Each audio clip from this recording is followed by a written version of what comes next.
Hey everyone, welcome back to Priyanka study academy. और आज हम लोग का ये जो क्लास होने वाला है वो इंग्लिश से रिलेटेड क्लास है, जो कि जनरल कॉम्पिटिटिव एग्ज़ाम्स के लिए काफ़ी ज़्यादा यूज़फुल होने वाले हैं।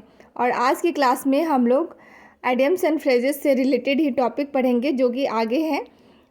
और क्लास 3 है हम लोग का आइडियम्स एंड फ्रेजेस से रिलेटेड। और ये जो क्लास है वो एसएससी, टीचिंग, बैंकिंग और अदर जनरल कॉम्पिटिटिव एग्ज़ाम्स के लिए काफ़ी ज़्यादा हेल्पफुल होने वाले हैं। और ये पिछला रिस्पांस आप लोग का बहुत अच्छा रहा, इसीलिए हम ये क्लास कंटिन्यू करने वाले हैं। ये इंग्लिश क्लास है बैंकिंग, एसएससी, टीचिंग्स और अदर जनरल कॉम्पिटिटिव एग्ज़ाम्स के लिए आप लोग इसे देख सकते हैं और इससे आपकी इंग्लिश भी इम्प्रूव होगी। So let's now begin the class. Number 1, cool as cucumber. Cool as cucumber, not nervous और इमोशनल। नॉट नर्वस और emotional. Number 2, a bird's eye view. A bird's eye views यानी कि सरसरी निगाह, an overview, an overview. At number 3 we have at the 11th hour. At the 11th hour मतलब at the last moment, at the last moment यानी अंतिम क्षण में। Eight the 11th hour मतलब होता है at the last moment. At number 4 we have by fair means or foul. By fair means or foul means in a way, honest और dishonest. Honest और dishonest यानी सही या गलत, ऑनेस्ट और डिसऑनेस्ट तरीके से। At fair means or foul. At number 5 we have spread like a wild fire. Spread like a wild fire यानी आग की तरह फैलना, यानी spread rapidly, spread rapidly. Let's now revise it once more. Number 1, cool as cucumber, not nervous or emotional. At number 2 we have a bird's eye view. At number 2 we have a bird's eye view यानी an overview. At number 3 we have at the 11th hour मतलब at last moment. At number 4 we have by fair means or fall means in a way, honest or dishonest. At number 5 we have spread like a wildfire यानी spread rapidly. Next we have at number 6, to fight tooth and nail means to make every possible effort, हर एक संभव प्रयास करना, to fight tooth and nail. At number 7 we have to shed crocodile tears, to pretend grief यानी झूठ मूठ का उदास होना, क्रोकोडाइल टीयर सेट करना उसे बोलते हैं। At number 8 we have to cue from means a hint or a help.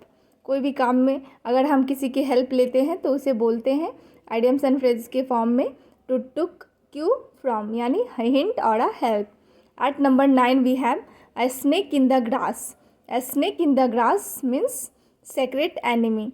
There are lots of secret enemies,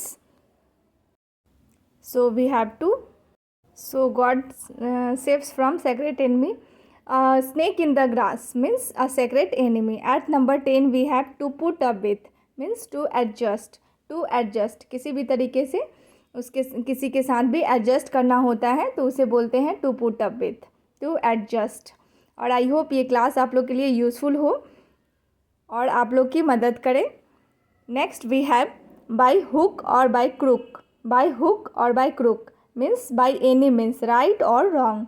At number 12 we have the pros and the cons means for and against यानी उसके विपरीत या फिर उसके against. The pros and the cons means किसी का फ़ायदा या नुकसान, for और against. Speak and span. At number 13 we have speak and span means neat and clean, साफ़ सुथरा। साफ़ सुथरा जगह तो काफ़ी पसंद आती है सभी को, तो उसमें बोला जाता है कि spick and span. At number 14 we have scapegoat. Scapegoat means punish for other mistakes, दूसरों की गलती के लिए दूसरों को पनिश करना, उसे स्केपगोट बोलते हैं। At number 15 we have wink at. Wink at means pretend not to see, pretend not to see. Let's now revise it. By hook और by crook means by any means, right or wrong. At number 12 we have the pros and the cons means for and against. At number 13 we have speak and span means neat and clean. At number 14 we have scapegoats, punished for other mistakes.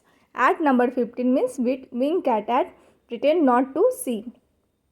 Let's now move further.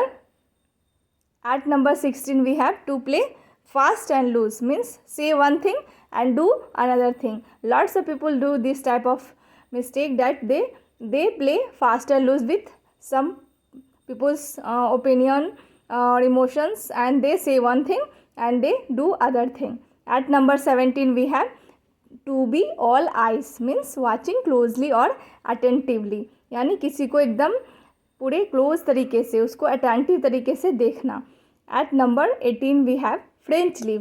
French leave means leave without permission.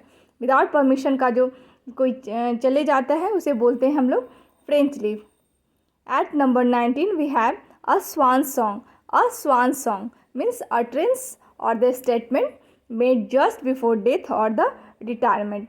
Death और retirement के पहले जो एक song होते हैं उसे नहीं बोल सकते. जैसे कि कोई भी स्टेटमेंट होते या कुछ भी गाना या फिर कुछ भी हो गया तो कोई स्टेटमेंट को भी स्वान सॉन्ग बोल सकते हैं. And we have at last we have olive. At number 20 we have an olive branch which means an offer of peace. शांति का offer, an olive branch. Let's now revise it once more so that we can remember it in the class. To play fast and loose. At number 16 we have to play fast and loose, means say one thing and do another thing. At number 17 we have to be all eyes, means watching closely or attentively. At number 18 French leave, means leave without permission. At number 19 we have a swan song, means utterance or a statement made just before death or retirement. And this is the last at number 20, an olive branch, means an offer of peace. So I hope this class will be useful for you, and thank you everyone for watching this class.